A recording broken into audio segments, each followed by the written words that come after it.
welcome to the Intuitively Wild podcast. I'm your host, Rachel Levine. Living intuitively wild is about coming back home to ourselves.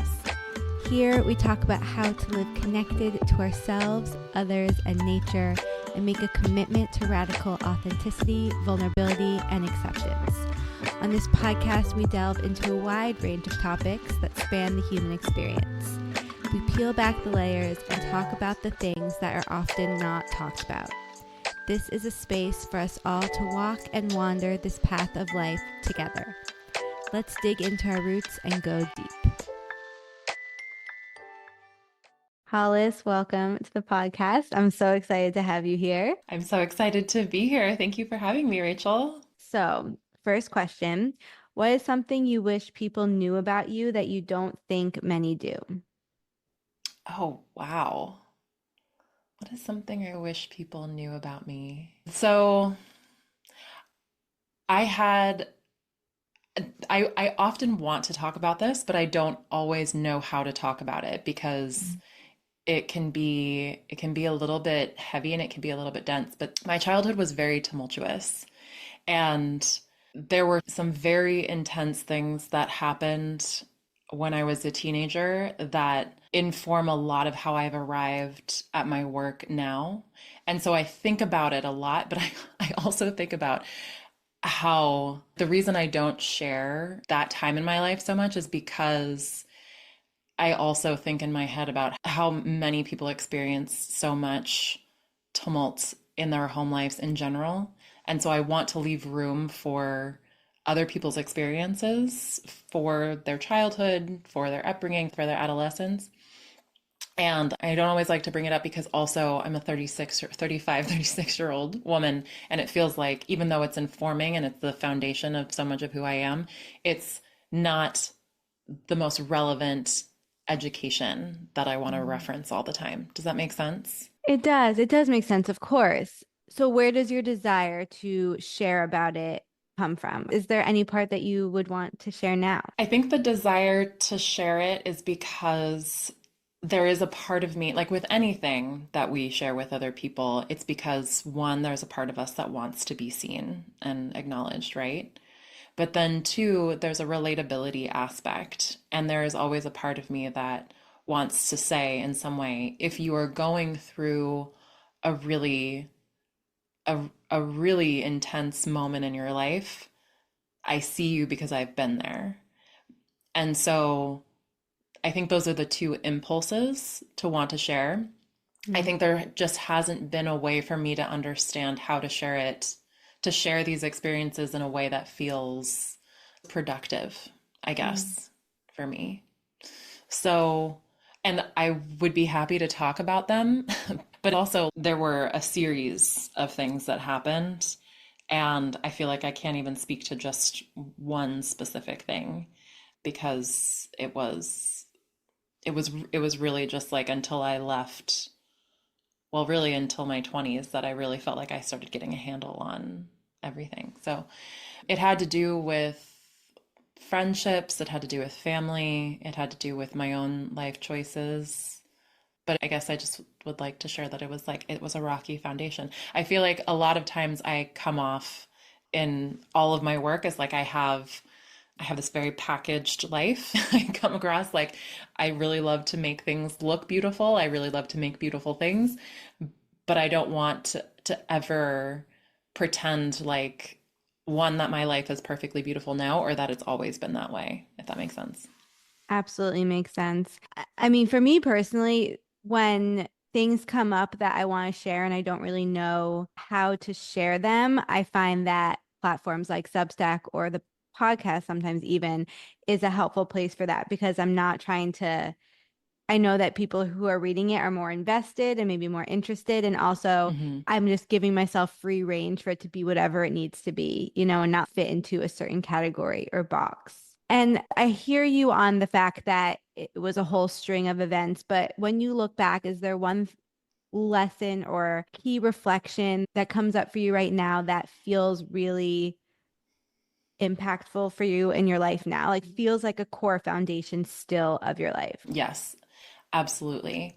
I think the thing that I carry with me all the time that is very, very rooted in my work and my value system is that you really have no idea what anyone is going through. And it doesn't matter how you might interpret a situation for yourself. Another person, even if it's somebody within your own family, let's say I don't have direct siblings, but if I did, I would imagine, we would be very different people. You could have the same exact experience of something and the other person will interpret it completely differently than you will.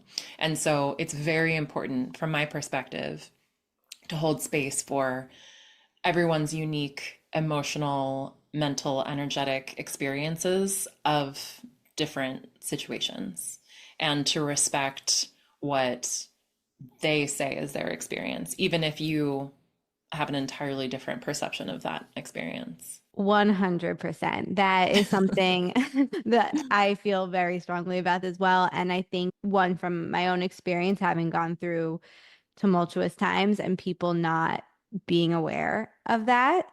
And two, watching other people go through that and being able to have the awareness that I have no idea what they're going through. Even if we try to imagine walking in other people's shoes, so to speak, we simply can't. We don't know anything that's going on in their body, in their mind. Mm-hmm. And we have to be able to know that everyone is seeing life through their unique, very specific to them glasses. And Yes. that just is what it is. And so we have to be really careful not to discount someone else's experiences just because it doesn't match or make sense in comparison to our own. Mm-hmm. Mm-hmm. Yes, absolutely. And that's why I love asking people a lot of questions about their experiences as well. I think that's one of my favorite things about being a coach is like, I don't necessarily feel like I'm doing a lot of work in terms of guiding people. I feel like so much of the work is helping people uncover the truth for themselves by just asking them what their experience was, where they felt it in their body, how they're interpreting it, where that interpretation comes from, just following the threads so that they can make sense of their experience more concretely instead of it just being like, I'm feeling all these different things, or this is what actually happened, and not noticing the reactions to it, etc. I love helping people get more clear about the specificity of their experience because, again, same thing. If somebody relays an event or a series of events to me, I might see it one way, but they might have an entirely different way of perceiving it. And I love to know how the details of that perception for people.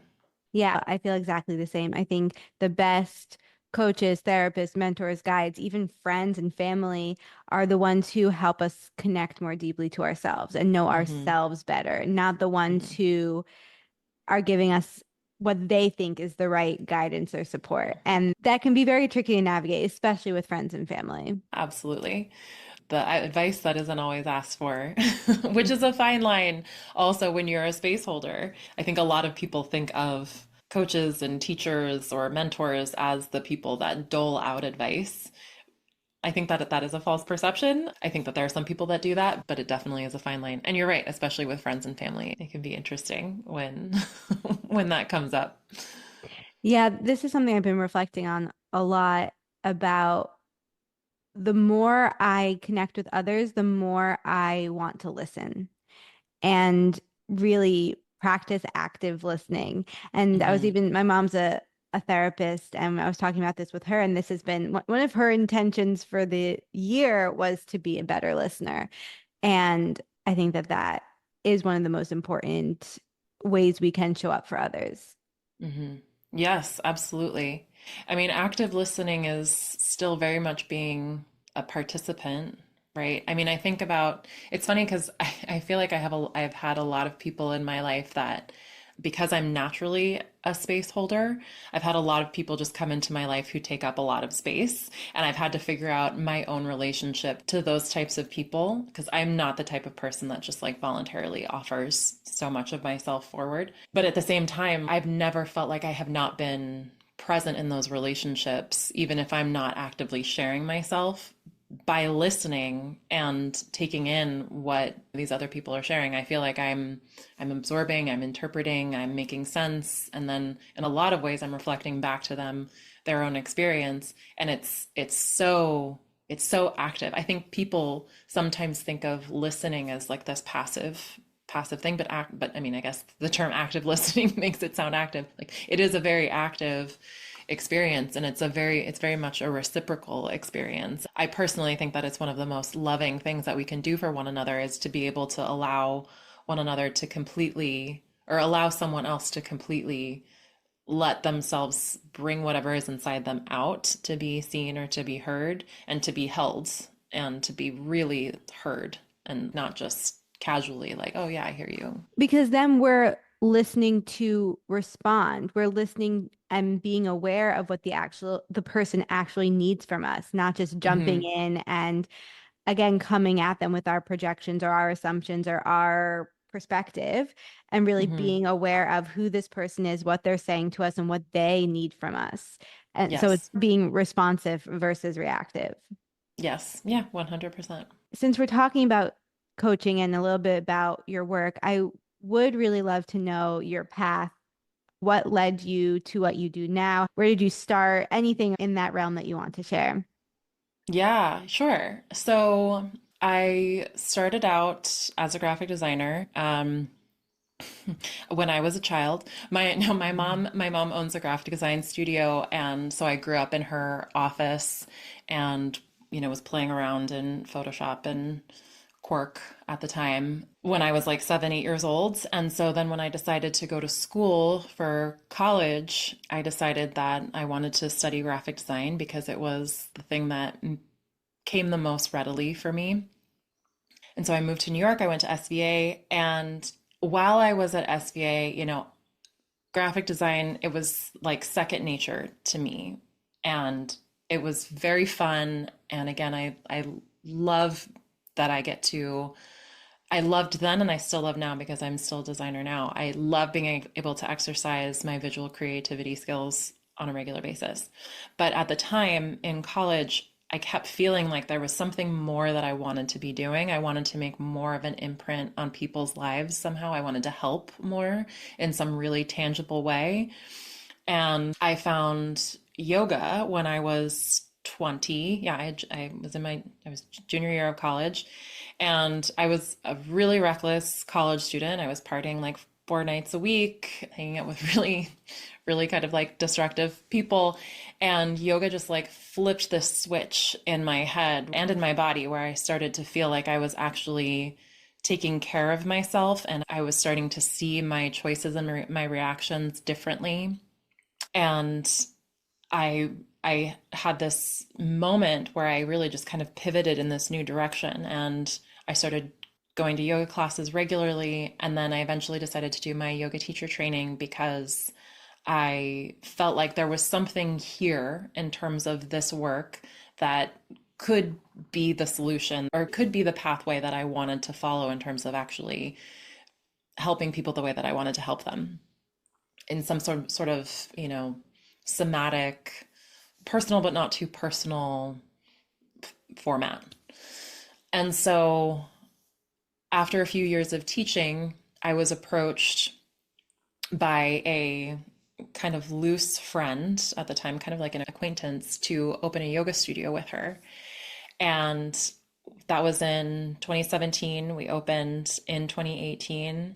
And running the yoga studio was the most, it was like a dream come true. It was the most incredible experience of my life, being able to bring in all these different teachers and give them a vehicle and a platform to be able to utilize their skills and their talents and create offerings that they felt empowered to offer.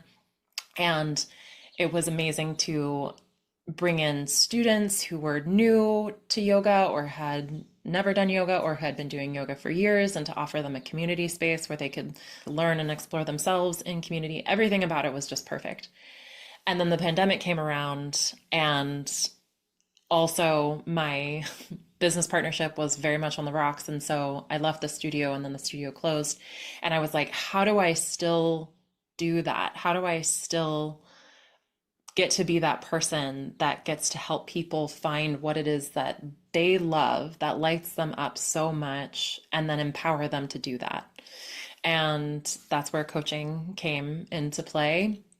That was 2020. I think I formally started coaching in 2022. And that's really how I kind of landed here. I think my work is, it brings all of that into play. It brings the design strategy and the design thinking and the desire to make things really beautiful and inspiring. That is very much a part of the work that I do, and helping people be able to curate their lives for themselves. But then also everything that I learned from yoga and from managing a business and managing people has also been, it's brought into the work that I do in terms of people's somatic experience, people's interpersonal experiences. And yeah, I guess that's my long story of how I landed where I am. Mm, I love that story. There's so much that you're saying that's reflected in your human design. I won't go into it all right now, but I'm like, oh my God, especially your strongest sense in human design is outer vision. And that's all about Hmm. making things beautiful. And especially when you're in an aligned place and doing work that is aligned for you, it's natural for you to make things beautiful, to want to help other people make their lives beautiful. So it's exciting to hear you talk about how important that is for you and how fulfilling that feels for you. Yeah, it's funny because it's taken me a long time to actually come around to recognizing the importance of beauty in the world. I think, especially in those early college years when I was studying design, I just felt like it was so frivolous. Like, I felt like, especially because it was so tied to advertising in the way that I studied it at SVA, and I just felt like advertising is just consumer culture. I don't want to really be a part of that. But as I've gotten a little bit older, I've recognized that people are really attracted to the things that they believe are beautiful. And that is a way to not only bring inspiration to people, but to also educate people, to bring information to people, and to also to generally just feel better in their own lived experience. I think about the schools that are designed in a way that makes sense for people to be able to learn and be within, that people actually enjoy going to because there's more light or there's more open spaces, or the way that the school is structured, it's more communally focused, or it's set up for more conversation, like the way that the desks are arranged or the way that the rooms are arranged. And I think about that versus high schools that were built in the 70s that have no light and that have hard desks, and all these different ways that you can compare a beautiful environment to perhaps a more institutionalized kind of environment, and the difference of people's experiences in those spaces and how much beauty and design come into play in making those experiences for people. And I've really come to recognize that it's much more valuable than I used to think it was.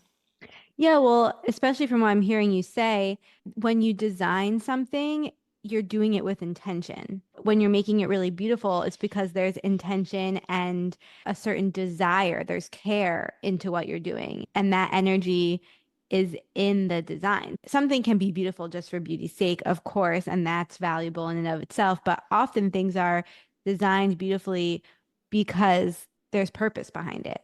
So Absolutely. the impact ripples out. Yeah. And even things that you wouldn't necessarily, at least from my vantage point, that you wouldn't necessarily look at and say that's beautiful, if there is a purpose and a meaning behind it, if somebody curated it a certain way, it ends up becoming more beautiful the more that you learn about that intention. Hmm. So you can come at it kind of from both perspectives. Exactly. And so where did astrology come into all of this? Astrology is always like the third wheel, even though it informs so much of what I do. Astrology was like, again, it was always kind of there, like kind of similar to design, because my mom and I would read horoscopes all the time when I was a little Mm. kid, and I always loved it. I think that I started relying on it more when I was in my early 20s, when I was in college, because again, just trying to make sense of my life that didn't make sense at the time. And I also I met a woman who I consider like one of my closest friends now, and she was also super into astrology, so we would just talk about it all the time.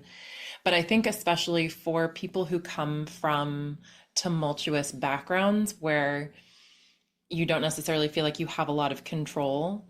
These systems of being able to project meaning or to project understanding onto situations or experiences that feel potentially volatile or feel confusing, it can almost be like a safety mechanism. So, as somebody who has always tried to make sense of the unsensible stuff, I mean, I think that's also where empathy also comes from as well, is like trying to put yourself in the perspective of somebody else's experience.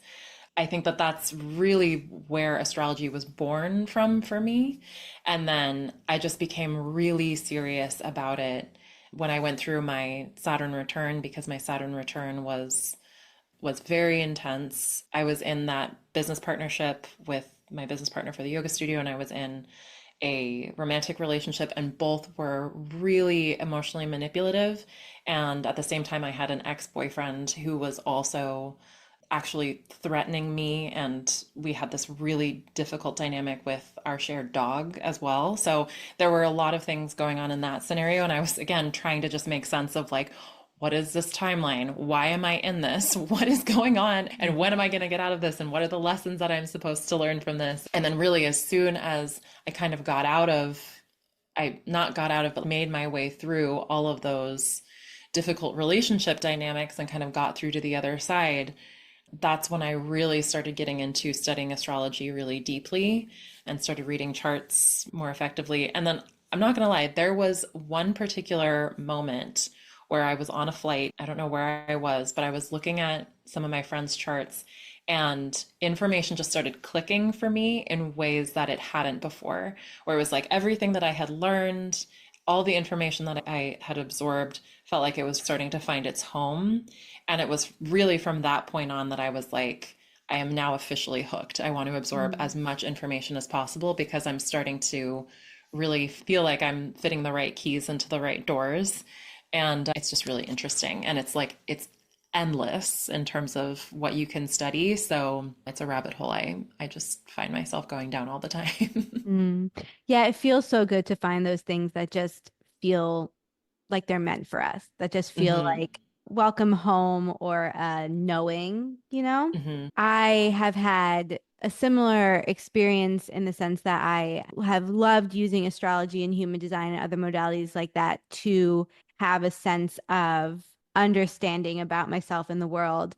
And it definitely is connected to my desire to have control and certainty and to make it all make sense. And there's nothing wrong with that. I think sometimes I just have to catch myself and be like, do I really need to listen to another astrology podcast telling me about the same thing I listened to yesterday? Yeah, yes, And so just being 100%. on myself about that because that's just who I am and how I am. And one thing I really have loved about astrology and human design in terms of relationships is it is a tool I can look at and be like, oh, wow, I see, especially with human design because it's a lot about energy, but it's like I can really see how we are so different. And you are just hmm not feeling the world in the same way I am. You are just not Yes. experiencing it in the same way I am. And that has been very helpful for me in regards to relationships. Yes, absolutely. I mean, going back to what we talked about at the very beginning, that Mhm. everybody's lived experience is going to be very different than yours, even if you're experiencing the exact same thing. Astrology can tell you exactly why that is. Mhm. And I love that for it's not just giving permission to myself, but also giving more permission to the people around me. Like knowing that my partner is a Sagittarius moon in the sixth house conjunct Neptune, I'm like, there is so much information right there that just makes me understand why and how he operates and how it is so different from how I operate sometimes. So that rather than feeling like, we're in conflict all the time, I can say, okay, I see you. I know why you want to do this. I know why you want to operate this way. Let me tell you why that is at odds with me and how we can find common ground in Mhm. this particular scenario, how we both can nurture ourselves and take care of ourselves in this scenario. So it for me it also feels like it's this huge language bank and that I can reference to be able to to draw upon to be able to have conversations with people when I'm like, this is a conflict, or this is where we definitely see eye to eye, or let me explain why I'm coming at this way, blah, blah, blah, blah, blah. I think that it just offers us a different context for that as well. But I also hear you in terms of absorbing all the information. I can't tell you how many times I'm an eighth house sun. I can't tell you how many times I'm like, what is the eighth house sun again? Like, it's just Yeah. something that I feel like I have to learn over and over and over and over again. And that at a certain point, I'll turn on another podcast and be like, I already know all this. Like, why am I listening to this again? Well, I have that experience so often. That's so funny. But it sounds like you found a lot of these modalities that have been very healing for you at this turning point in your life. I'm curious, maybe with astrology specifically, was there a certain part of your chart or something you learned about yourself that helped that healing process that has helped you build a strong foundation for yourself when moving through hard times? Yeah. So there's a lot of things that I can reference for certain parts of my life. What I would say is when I started really teaching yoga, or when I did my teacher training, I was 24. And looking back at that year in my life, I am a Sag rising. And so I'm ruled by Jupiter. Jupiter was transiting Cancer, and Cancer is where my sun is, and it's my eighth house. And so looking back, I found, and the eighth house can very much be connected to the cycles of life and death, or the process of giving and exchanging resources, or even giving and receiving energy. And also anything that is related or tied to those things. So it's sometimes affiliated with psychology or psychological therapies, and any sort of really deep healing that comes from loss and creation and giving and receiving, et cetera, et cetera. Which I know sounds really kind of murky, but really that's what I think of when the eighth house. It's hard to see from the ascendant line. So it's one of those houses that's also considered to be like, you can't see it directly because you can't look at it directly from your vantage point. But anyway, so with my ruling planet transiting my eighth house where my sun is, I found the healing modality. I found yoga, and I found teaching yoga as the way for me to start to make sense of all of these other things that I didn't know how to make sense of from my childhood and from my adolescence. And it was this, like I tell people all the time, that my particular teacher training felt like it broke me down and it rebuilt me, like it reconstructed me. And which I know a lot of people have that experience with their training. I feel like it just found me exactly when I needed it. And I found a community and a group of people that I needed exactly when I needed it. And I can 100% attribute that to my ruling planet transiting over my sun, my point of consciousness, my point of purpose at that particular juncture in my life. And I can also point to my Saturn return and just like the all of the astrology that was happening at that time, which would probably take me a little bit more time to explain, which I'm happy to do, but it wasn't just one thing. Like Jupiter transiting, my ruling planet transiting the eighth is easy to say. The Saturn return, especially for really any millennial born in like 88, 89, it was a gnarly moment. Well, I'm about to start my Saturn return, so I'm mentally preparing. Exciting. Okay, so Saturn in Aries. Mm-hmm. Okay, okay, yeah. Yeah. It's different for everybody. It really is. And it really depends on obviously any sort of aspects that other planets are making to your Saturn, but it also has a lot to do with where Saturn is placed in your chart as well, to know what themes are going to be coming up for you. During my Saturn return, there were also South Node eclipses happening in Capricorn, where my Saturn is, and Pluto was transiting Capricorn. So, again, there was a lot of emphasis on Capricorn in particular and reconstructing any beliefs or any understanding of what that Capricorn energy, wherever that lives in your chart, there was a lot of reorganizing all of that information. And again, there's a particular sub generation in millennials that all have Saturn, Uranus, and Neptune all in Capricorn, which is why I say, like, if you were born during those particular years, like 88, 89, and even a little bit of 90, guaranteed you felt it. Like, guaranteed you felt the eclipses and Pluto and your Saturn return. But for you, Saturn and Aries, I mean, I really just have to look at your chart, which I have to do soon, to know exactly where you'll be feeling this more than anything. Mm-hmm. I feel like a lot of us are in a very pivotal turning point, new chapter time of our lives. Mm-hmm. Notice this collectively, but also just everyone I talk to personally. Mm-hmm. Do you feel that for you? And if so, how would you describe or name this current chapter that you feel like you are in or entering? I love that you asked this question because I'm going to do a shameless plug and also say that I'm creating a free workbook for people called Identity Evolution that has to do exactly with this pivot that so many people are experiencing, which I would attribute to Saturn and Neptune moving into Aries. Mm. Saturn for the next 3 years, approximately, and Neptune for the next 14 years, approximately. Just because Aries is the sign that is connected to the phrase I am, and not I believe, not I feel, but I am. I exhibit this, I embody this. And so I think we're all kind of dreaming up a new dream for who it is we believe ourselves to be and who we want to exhibit in our lives, how we want to demonstrate and embody the person that we most want to be. So for me in particular, I've been making my way through this workbook myself to make sure I really like how it flows, but I've been considering how making, like exactly what I shared before, how making beautiful things is really, really important to me, how artistry is really important to me.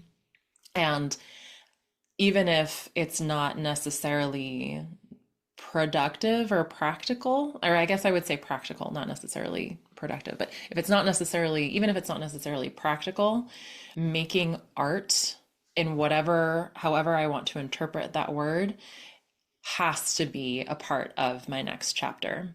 And I've been feeling that more with literally painting and drawing and putting color on paper and on canvas. But I think also I'm bringing a new level of artistry to everything that I do, to the home that I'm building with my partner, to the work that I'm doing with my clients. And when I personally think of artistry, I think of it being infused with what we were talking about earlier, more intention, but also with a lot of joy. Because at least for me, I want to create things that make me feel joyful. I want to look at things that I've made and feel inspired and excited by what I've created. And so there's a part of me that feels like I want to infuse that in every single thing that I do. I don't want to create something just to create it. I don't want it to just be like, I threw the information on the page and, the hierarchy is there and it's organizationally sound. Like, I want it to be a reflection of what makes me feel happy. And that means I can color outside the lines however much I want to, metaphorically and literally. So I don't necessarily know the specific answer to your question, but I know that that has to very much be a part of that. And what I think goes with that is also very strongly paying attention to any intuitive pulls that I feel very lucky that I own my own business, that I get to create my own schedule, that I get to be in charge of my time. And so with that freedom, I want to really allow myself to be free with it, and to not feel like I'm beholden to any rigid thing that's forcing me to do anything outside of what feels right for me. I'm Yeah. curious to know what your answer is to that question. Oh my goodness. Well, that would honestly be a whole podcast. I definitely am starting a completely new chapter of my life. I Yeah. mean, I'm putting down roots here. I'm opening a physical space, and this will come out after I've announced that. I soft announced down the podcast, but nowhere else so far. Yeah, I'm truly, I don't want to make it all about me, so I won't go into it too much, but I am definitely entering a whole new chapter. I don't know what I would call it, but I feel like every step I've taken has been preparing me for this. Yes. Yeah, absolutely. Yeah. I'm so excited to hear. I mean, I'm excited to see more of how you share this new chapter of your life for sure. And I'm excited about the space. I'm excited about all of it.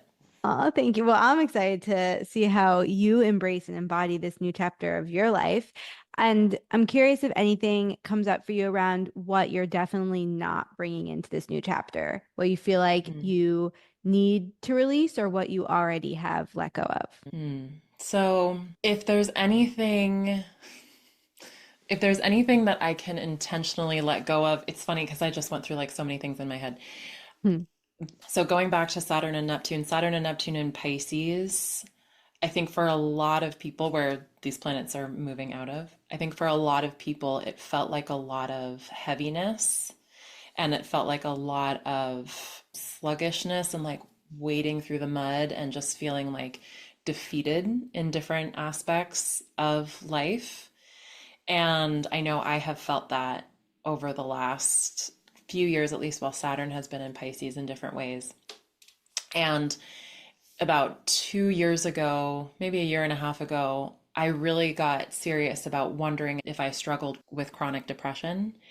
And I did a lot of research about whether or not I would self diagnose myself as having chronic depression. I know that it's something that I've experienced situationally over the course of my life, but I think timing wise, it lined up with these transits perfectly because there were a lot of moments where I was feeling really, really heavy and just wondering like, is this something that I actually need to get support with, not just with therapy, but also potentially with medication.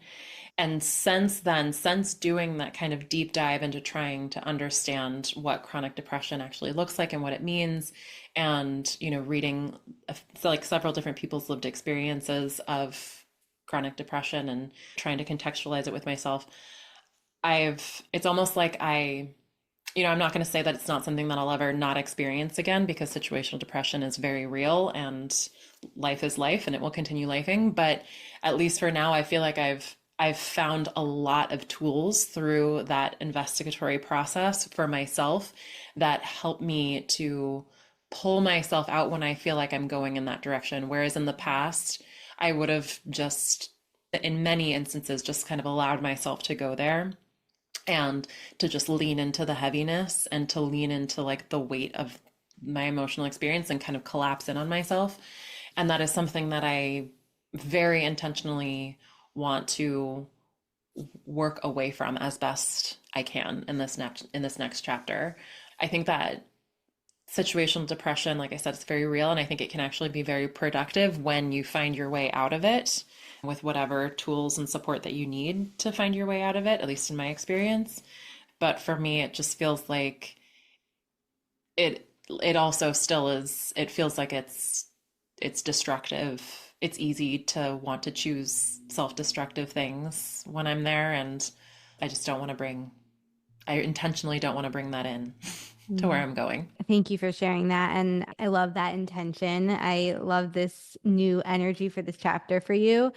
And I think that speaks so much to the importance of being present with ourselves and being able to sit with ourselves, get curious about what we're experiencing, and to stay with ourselves through it, and not jumping to what someone else might diagnose us with or avoiding or detaching, to really get to know ourselves and to sit in that discomfort and to be open to ways to navigate and process what we're moving through. Yeah, yes. And I think me going through it myself is not something it's something that I felt safe enough to do with myself because of work that I've done with therapists in the past, of all of the ways that I know that I've been able to show up for myself and hold space for myself in the past. But I also feel like, especially if depression is something that you're really struggling with, outside support is very necessary. Because again, it's like a collapsing in on yourself. That's how I always think of it. And having some kind of outside support to kind of pull you out of that collapse, even if it's just a little bit, can make all the difference. So I think it's also very situational in terms of how much we can rely on ourselves and rely on our own bodies and our own minds to be the sources of information, and when also we do need to seek outside support. It's kind of a specific balance. Yeah. Mhm. Oh, absolutely. I am all Yeah. for Yeah. therapy. I'm all for outside support. I mean, Yeah. that saved me. And I think part of being with yourself is knowing when you need that outside support and also knowing when you can't be with yourself and you just need someone to take the reins. Hmm. And there's a place for all of it. Hmm. So I was just taking a deep breath after that. yeah, yeah. I'm just curious personally, does it feel because you touched on this point earlier, and it's something I've experienced as well when we were talking about active listening, how you can sometimes hold yourself back from sharing more inner raw layers of yourself and show up more for others and hold that space for Hmm. others. So does opening yourself up more and sharing more of yourself, does that still feel kind of sticky and uncomfortable for you? It does, but there's a few different reasons why. Because I like to consider myself very much an open book. And if I'm asked specifically about things, like if you were like, no, let's actually talk about your teenage trauma, I'd be like, okay, we'll talk about it. But, but also, when I do go into my experiences, everything becomes very surface level. And I do get emotional when I'm describing things. And I'm a Cancer eighth house sun. Like I will feel things in the moment. And I have found that when I do become that emotional talking about my experiences, it's just not always received.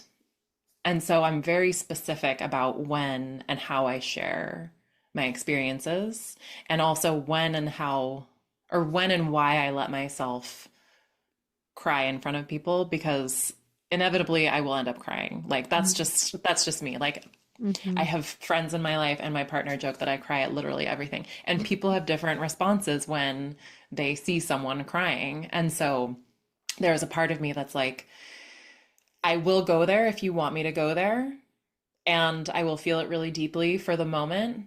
But again, as a Cancer sun, it's for that moment. I will move on. And I want to be seen and heard in that moment when I'm expressing my stories and my stuff. But at the same time, we don't have to linger there.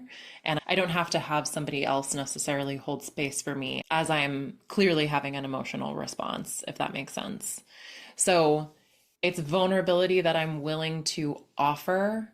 But at the same time, I'm very specific about how I offer it and when I offer it. Does that make sense?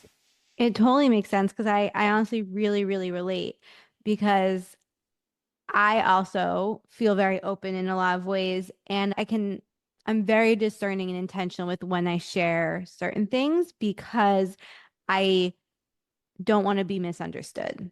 To put it shortly, I don't want to be misunderstood. I want people to project certain things onto me. And we're both five lines in human design. I don't know if that means anything to you. It just means that people really can project things and Mm, put their own experiences onto us or make assumptions. hmm. And I've been very aware of that in my life. And I also can sometimes cry easily when I'm talking about certain things. And isn't it so interesting how our society immediately thinks that if we're crying, there's something that needs to be fixed or something that Yeah. they need to do in that moment, or it's something that we haven't processed, or I don't know. I feel like we have to normalize tears more. 100%. I actually, so for years I taught hot yoga, and Mhm. that's what I usually practice is hot yoga. And I used to tell people all the time that my purpose in life was to make people either cry or sweat or get some sort of salt water out of their their body. As a Cancer sun, I actually love it when people cry. I just feel like there is something that is being worked through or that they're releasing that was needed. And so when my clients cry, I'm like, wonderful. I'm so glad that you're crying. I'm so glad that you felt safe enough to cry, one, and two, that you are letting go of something that you don't need to carry with you anymore. And there's actually more science coming out about the chemical response of our bodies, that we're actually releasing something when we are crying. And so it is really important that we do it. We wouldn't do it if it wasn't necessary. But yeah, there is this stigma attached to tears that it doesn't need to be there anymore. And hopefully, with more of these conversations about mental health coming more to the fore, hopefully there will be more space for tears and for not attaching our own labels onto what they mean when they come from other people. But Mm. fingers crossed for that one. Yeah, and I feel the same. I love when people cry with me. And I think for me, it highlights the fact that there are so many layers to emotions. And we can't just say tears means you're sad and really going through something. Hmm. There's so much nuance to it. And Hmm. just like everyone's experience is so different, and everyone's definition of the word sad is so different. And to not make assumptions about what someone else's tears might mean.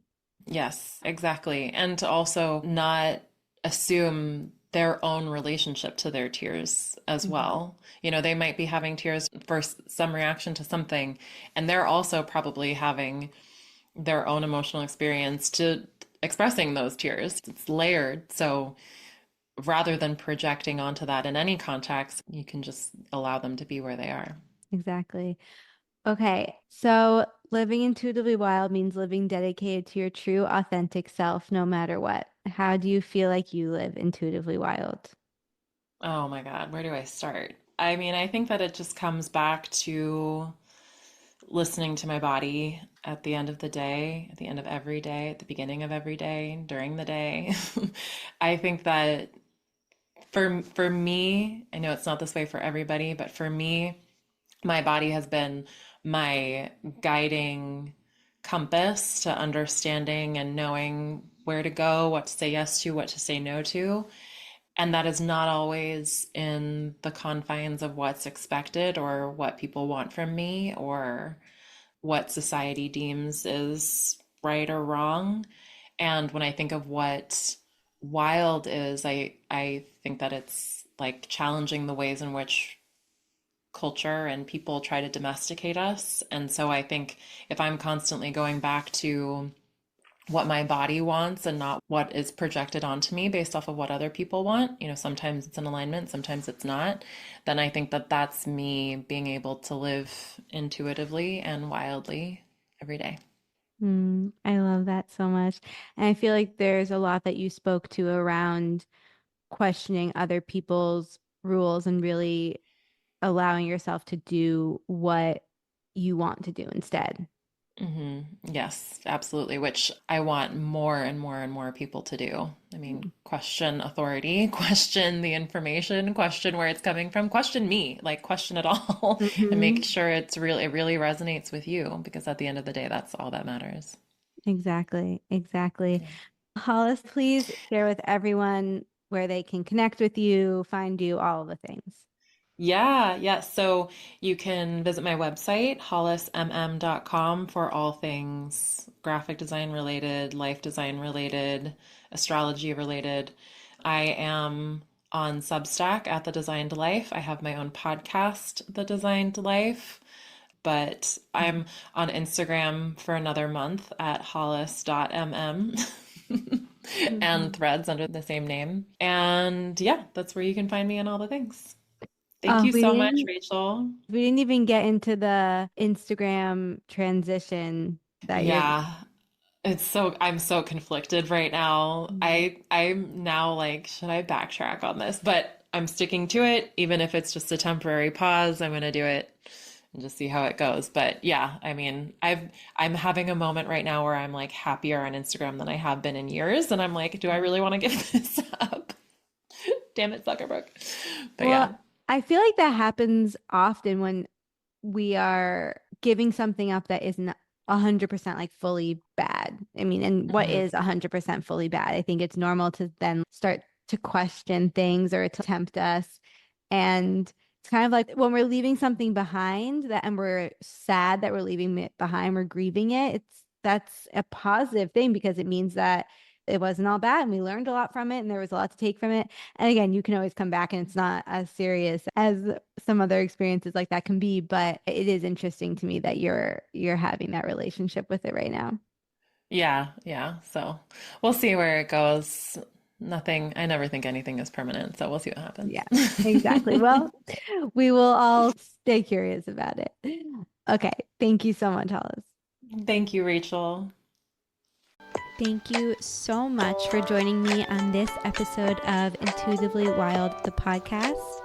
I hope it helped deepen your connection to yourself, sparked some insights, and inspired you to live intuitively wild. If you enjoyed this podcast, it would mean so much to me if you would share it with others and leave a rating and review.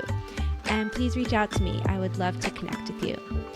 I will see you next time for more magic.